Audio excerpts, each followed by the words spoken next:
नमस्कार, प्राइमेट 4 आप देख रहे हैं। प्राइमेट 4 में मैं आपके साथ अनुराग सिंह। और प्राइमेट 4 की आज की बड़ी खबरें कौन सी है, सबसे पहले मैं आपको ये बता देता हूं। आज आपको बताएंगे राहुल गांधी की वोट अधिकार यात्रा कहां पहुंची। दरअसल वोट अधिकार यात्रा उनकी जब आरा में पहुंची तो बिहार के कुछ लोगों ने उन्हें काले झंडे दिखाए, लेकिन उससे बड़ी तस्वीर जो इस वक्त आप टीवी स्क्रीन पर देख रहे हैं, बिहार में इस बार 3 लड़के क्या जलवा दिखाएंगे, आपको दिखाएंगे इस खबर को डिटेल।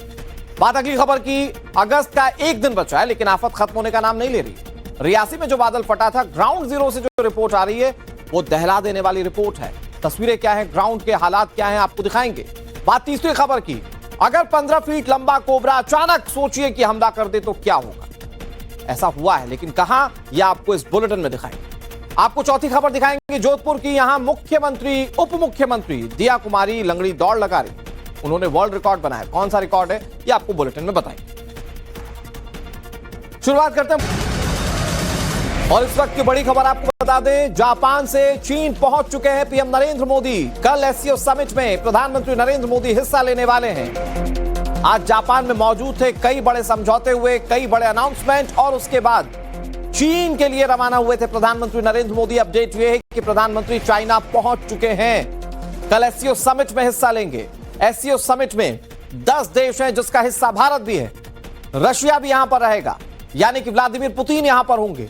और इन तीनों देशों पर पूरे विश्व की निगाहें टिकी हुई हैं। ट्रंप के टैरिफ वॉर के बीच में यह एससीओ समिट सबसे ज्यादा जरूरी, जिस पर पूरे विश्व की निगाहें टिकी हुई हैं। कई लोगों के मन में सवाल है कि क्या एससीओ समिट से एक नए वर्ल्ड ऑर्डर की तस्वीर दिखने वाली है। भारत और रशिया की दोस्ती किसी से छिपी नहीं है। चाइना और रशिया की दोस्ती किसी से छिपी नहीं है। जंग के बीच में चाइना ने कैसे खुलकर समर्थन दिया था रूस को, यह किसी से छिपा नहीं। और ऐसे में जब अमेरिका टैरिफ वॉर लड़ने को तैयार है और भारत की नजदीकियां जब चाइना से हो रही हैं और प्रधानमंत्री जब खुद शिरकत करने के लिए चाइना पहुंच चुके हैं एससीओ समिट के लिए, तो यह तस्वीर बहुत ज्यादा इंपॉर्टेंट रहने वाली है, जिस पर पूरे विश्व की निगाहें टिकी हुई हैं। प्रधानमंत्री जिस वक्त पहुंचे, कैसे स्वागत किया गया, यह तस्वीर आप देखिए। ये चाइना की धरती की तस्वीर हम आपको दिखा रहे हैं। यहां पर प्रधानमंत्री नरेंद्र मोदी जब पहुंचे तो बड़ा ग्रैंड वेलकम किया गया। ऐसी ही तस्वीर जापान से भी सामने आई थी, वहां तो भारतीय संस्कृति की झलक दिखाई दी थी। और यहां पर आप देखें कैसे चाइना ने रिसीव किया है प्रधानमंत्री नरेंद्र मोदी को। साल 2017 में भारत इस एससीओ का हिस्सा बना था। शंघाई कोऑपरेशन ऑर्गेनाइजेशन इसका हिस्सा बना था 2017 में भारत। और उसके बाद 2024-2025 बहुत खास, क्योंकि भारत पर सबकी निगाहें टिकी हुई हैं। भारत पर ट्रंप ने तकरीबन 50% का टैरिफ बोझ डाला है। और उसके बाद भारत के लिए जिन देशों का साथ मिल रहा है वो बहुत जरूरी है। और अगर वो चाइना और रूस जैसे देश हों तो ये कहीं ज्यादा महत्वपूर्ण हो जाता है। एससीओ समिट में शी जिनपिंग ने प्रधानमंत्री को आने का न्योता दिया था और उसके बाद चाइना की धरती पर प्रधानमंत्री पहुंच चुके हैं। ये तस्वीरें हम आपको दिखा रहे हैं। जिस वक्त प्रधानमंत्री का ये प्लेन लैंड किया, उसके बाद जब वो बाहर आए तो कैसे रेड कारपेट बिछा हुआ है और कैसे प्रधानमंत्री का स्वागत किया गया, इन तस्वीरों में आप देख रहे हैं। इधर चाइना में एससीओ समिट को लेकर तैयारियां काफी की गई हैं। खास बात यह है कि इस एससीओ समिट के लिए चीन ने एआई और दूसरी टेक्नोलॉजीज का पूरी तरह से इस्तेमाल किया। इससे विदेशी मेहमानों को दिक्कतों का सामना नहीं करना होगा। ये खास तैयारियां क्या है, हमारी सहयोगी स्वाति जोशी चाइना में मौजूद हैं, उनकी रिपोर्ट आप देखिए। इस बार एससीओ समिट चीन के तियानजिन में हो रहा है, जहां पर 20 से भी ज्यादा देशों के लीडर्स मौजूद होंगे। प्रधानमंत्री नरेंद्र मोदी भी एससीओ समिट में हिस्सा ले रहे हैं और जगह जगह आपको चीन में सड़कों पर एससीओ समिट के बैनर पोस्टर दिखाई देंगे। इस वक्त हम इंटरनेशनल मीडिया सेंटर में मौजूद हैं, जहां पर तमाम तरह की तैयारियां की गई हैं। सारी फैसिलिटीज जो फॉरेन मीडिया को रिपोर्ट करने में आसानी दे सकती है, उसकी व्यवस्था यहां पर की गई है। बड़े बड़े स्क्रीन्स लगाए गए हैं, वर्क स्टेशंस कई सारे यहां पर बनाए गए हैं। और लैंग्वेज बैरियर एक बहुत बड़ा चैलेंज है चाइना में। अगर आप कभी पहले आए हैं या आने वाले हैं तो अब तो हालांकि बहुत सारे ऐप्स का इस्तेमाल करके आप कम्युनिकेट कर सकते हैं, लेकिन ईज ऑफ ऑपरेशन का ध्यान रखते हुए जगह जगह ऐसी मशीन्स डिप्लॉय की गई हैं जहां पर चाइनीज, रशियन और इंग्लिश में आप अगर कोई कमांड मशीन को देंगे तो जवाब आपको उन्हीं लैंग्वेजेस में मिलेगा। और हैरानी मुझे सबसे बड़ी ये हुई कि एयरपोर्ट में इमिग्रेशन के वक्त सारा इंस्ट्रक्शन एक मशीन से हिंदी भाषा में आ रहा था कि अपने बाएं हाथ की उंगलियां मशीन पर रखिए, अपने दाएं हाथ की उंगलियां मशीन पर रखिए। ये देख करके मुझे काफी हैरानी हुई। आइए आपको एक और पहलू दिखाती हूँ जो आपको और भी ज्यादा हैरान कर देगा। ये डेस्क आप देख रहे हैं, जैसे ही आप मीडिया सेंटर में घुसेंगे आपको ये डेस्क नजर आएगा जिसमें कई सारे वॉलंटियर्स बैठे हुए हैं। यहाँ फॉरेन मीडिया की मदद के लिए अगर कोई भी इंक्वायरी है, कोई भी सवाल है तो आप यहाँ आ सकते हैं। लेकिन इन वॉलंटियर्स के अलावा यहाँ पर एक बहुत यूनिक चीज है। आइए थोड़ा करीब आइए, आपको ये यूनिक चीज मैं दिखाती हूँ और आप भी हैरान हो जाएंगे। एक ह्यूमनॉइड रोबोट को भी यहाँ पर इस डेस्क पर डिप्लॉय किया गया है और ये भी आपसे इंटरैक्ट करेंगी। चलिए आपको एक नमूना दिखाती हूँ। सबसे पहले मैं इनको चाइनीज में ही हेलो बोलती हूँ। नी हाओ। I'm sorry. I didn't quite catch your question. एक बार फिर से बोलते हैं, नी हाओ। Ni hao. कैन यू से नमस्ते India? Namaste, India. Can you tell me a little bit about the SCO summit? The Shanghai Cooperation Organization Summit is an annual meeting of member states to discuss regional cooperation, security, and economic development. The 20 तो इस तरह से आप जो भी सवाल पूछेंगे और चाइनीज, रशियन और इंग्लिश में पूछेंगे तो इन तीनों ही लैंग्वेजेस में ये ह्यूमनॉइड रोबोट जो है आपको जवाब देगा। ऐसे बहुत सारे यहाँ पर आपको टेक्नोलॉजी और एआई का इस्तेमाल करके ईज ऑफ ऑपरेशन का ध्यान रखने वाली चीजें जो की गई हैं उसका नजारा देखने को मिलेगा। आगे और भी ऐसी कई सारी चौंकाने वाली चीजें टेक्नोलॉजी से जुड़ी हुई मैं आपको बताने वाली हूँ। तियानजिन से स्वाति जोशी के साथ कैमरा पर्सन कार्तिक। तो प्रधानमंत्री का ये चाइना दौरा बहुत जरूरी है। बहुत आज दिल्ली में बीजेपी के कार्यकर्ताओं ने कांग्रेस के दफ्तर का घेराव किया। प्रधानमंत्री नरेंद्र मोदी के खिलाफ अभद्र शब्दों के इस्तेमाल के बाद बीजेपी के नेताओं में जबरदस्त आक्रोश है। कांग्रेस के खिलाफ प्रदर्शन का दौर लगातार बढ़ता जा रहा है। इसे लेकर आज दिल्ली में बीजेपी कार्यकर्ताओं ने कांग्रेस के दफ्तर का घेराव किया। बड़ी बात यह कि उनके साथ पुलिस की भिड़ंत भी हो गई। पुलिस ने बीजेपी कार्यकर्ताओं को रोकने के लिए वाटर कैनन का इस्तेमाल किया। तस्वीरें इस वक्त आप टीवी स्क्रीन पर देख रहे हैं। बीजेपी नेताओं ने चेतावनी दी कि जब तक कांग्रेस आलाकमान की तरफ से माफी नहीं मांगी जाती आंदोलन चलता रहेगा। बिहार में कैसे कांग्रेस के मंच से प्रधानमंत्री और उनकी माता के खिलाफ अपशब्दों का इस्तेमाल किया वो पूरे देश को देखा। और अब भारतीय जनता पार्टी के कार्यकर्ता सड़कों पर उतरकर प्रदर्शन कर रहे हैं। कल की तस्वीर मत भूलिए, कल कांग्रेस के दफ्तर के बाहर बीजेपी के नेता इकट्ठा हो गए थे, वहां पर भी जूतम पैजार हुई थी। वो घटना पटना के कांग्रेस दफ्तर की थी। ये आप राजधानी की तस्वीर देख रहे हैं और यहां पर आप देखें कि बीजेपी कार्यकर्ता कैसे कांग्रेस दफ्तर के बाहर इकट्ठा हैं। यहां पुलिस को व्यवस्था बनाए रखने के लिए वाटर कैनन का इस्तेमाल करना पड़ा। आप देख सकते हैं तस्वीरों में बड़ी संख्या में पुलिसकर्मी यहां पर मौजूद हैं। कुछ बीजेपी कार्यकर्ता बैरिकेड पर चढ़ने की कोशिश कर रहे हैं, ये तस्वीर आप देखिए। और कुछ कार्यकर्ता बैरिकेड पर चढ़ चुके हैं, ये वाली तस्वीर में आप देखिए। और इन्हें रोकने के लिए कैसे वाटर कैनन का इस्तेमाल किया जा रहा है इसकी तस्वीरें भी लगातार दिख रही हैं। बड़ी संख्या में पुलिसकर्मी यहां पर मौजूद हैं और कोशिश की जा रही है कि कार्यकर्ताओं को यहां पर रोका जा सके। भारतीय जनता पार्टी क्लियर कह चुकी है कि वो मानने वाले नहीं है जब तक कांग्रेस माफी नहीं मांग लेती। इधर राजस्थान के पाली से खबर है। यहां राजस्थान के पाली में नदी में एक दंपत्ति बह गए। तेज बहाव में नदी में ये दंपत्ति बहे। बुजुर्ग दंपत्ति 2 घंटे तक मौत से जूझते रहे। पाली जिले के सुमेरपुर तहसील की घटना है जहां 60 साल के अयूब और उनकी पत्नी बाइक से जा रहे थे। तेज बहाव के बावजूद नदी को पार करने की इन्होंने हिमाकत दिखाई। इसके बाद बाइक के साथ दोनों लोग बहने लगे। गनीमत रही कि दोनों ने वहां पर पेड़ को पकड़ लिया और 2 घंटे तक इसी तरह से लटके रहे। कुछ देर बाद गांव के लोगों ने हिम्मत दिखाई और पानी में नाव लेकर दोनों तक पहुंचे और इन्हें पानी से बाहर निकाला।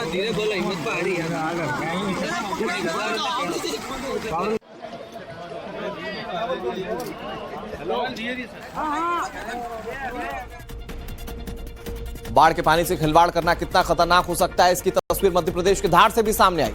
यहां नदी की धार में एक बाइक सवार बह गया। पानी से बाइक को निकालना उसे भारी पड़ गया। यह शख्स पानी में डूबते डूबते बचा, इसकी जिंदगी बाल बाल बच गई।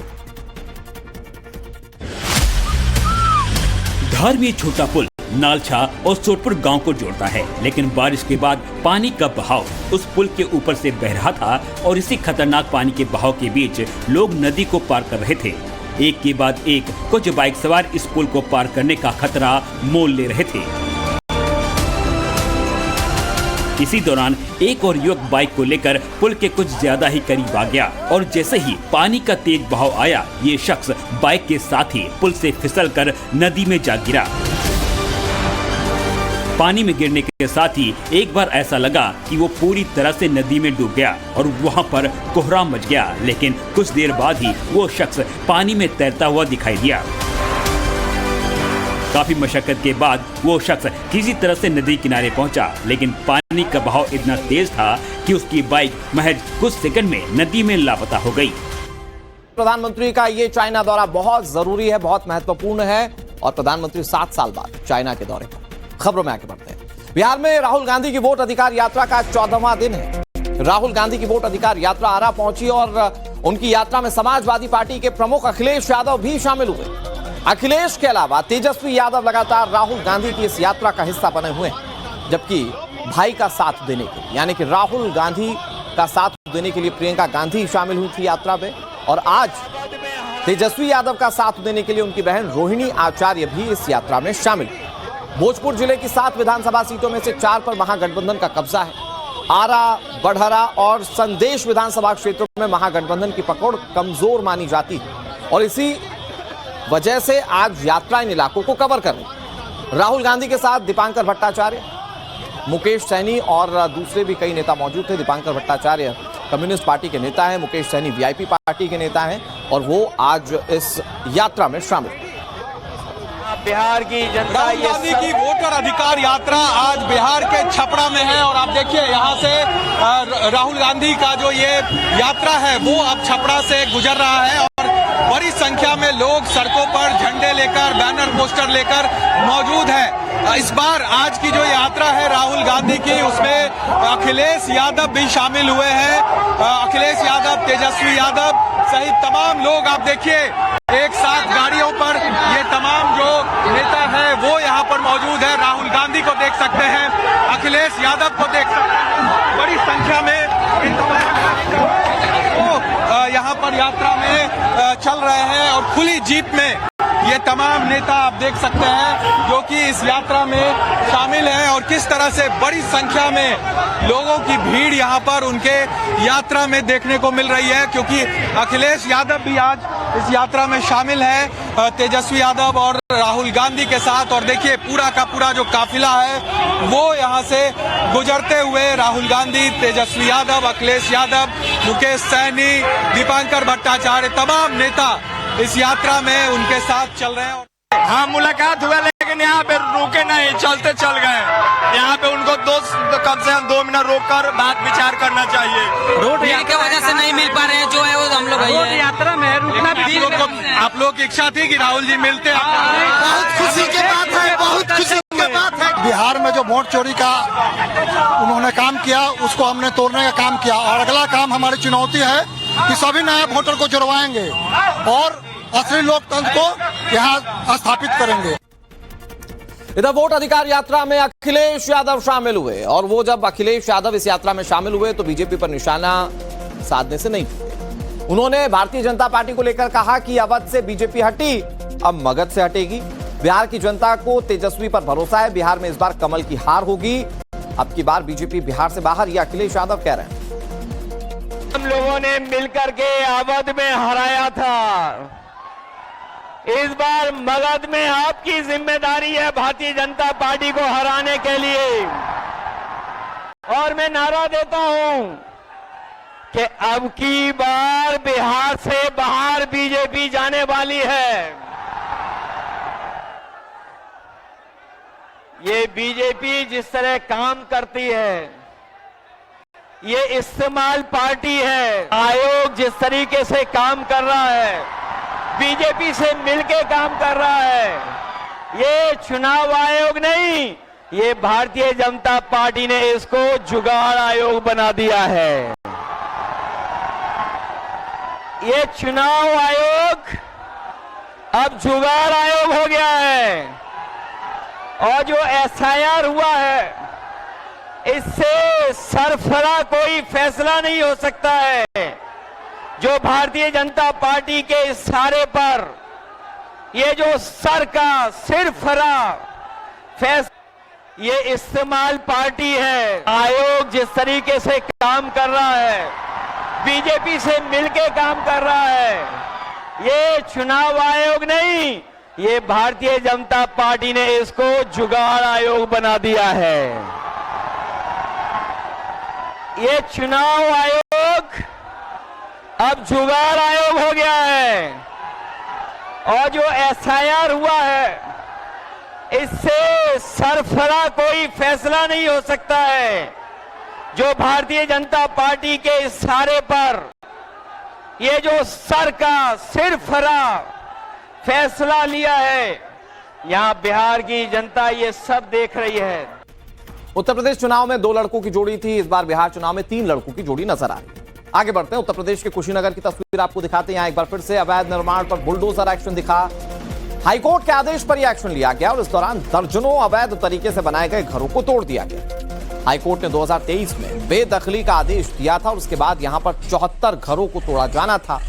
इस दौरान भारी संख्या में पुलिस बलों को तैनात किया गया था। एक एक करके सभी अवैध निर्माणों को ध्वस्त किया गया। कुछ घरों को लोगों ने खुद ही मजदूर लगाकर तोड़ दिया था, जबकि बाकी घरों को बुलडोजर के जरिए तोड़ा गया। ये तस्वीर आपके सामने, 2 तस्वीरें। हाईकोर्ट के आदेश पर एक्शन लिया गया। साल 2023 में हाईकोर्ट का आदेश था और उसके बाद अवैध निर्माण पर कैसे एक्शन लिया गया, इसकी तस्वीरें हम आपको दिखा रहे हैं। देहरादून के विकासनगर इलाके में स्नैक रेस्क्यू टीम ने 15 फीट लंबे एक बड़े खरगोन से यहां देर रात बारिश के बाद हर तरफ पानी ही पानी हो गया। हालात इतनी तेजी से बिगड़े कि जिला अस्पताल तक पानी में डूब गया। इसके साथ ही शहर के ड्रेनेज सिस्टम्स की पोल भी खुल गई।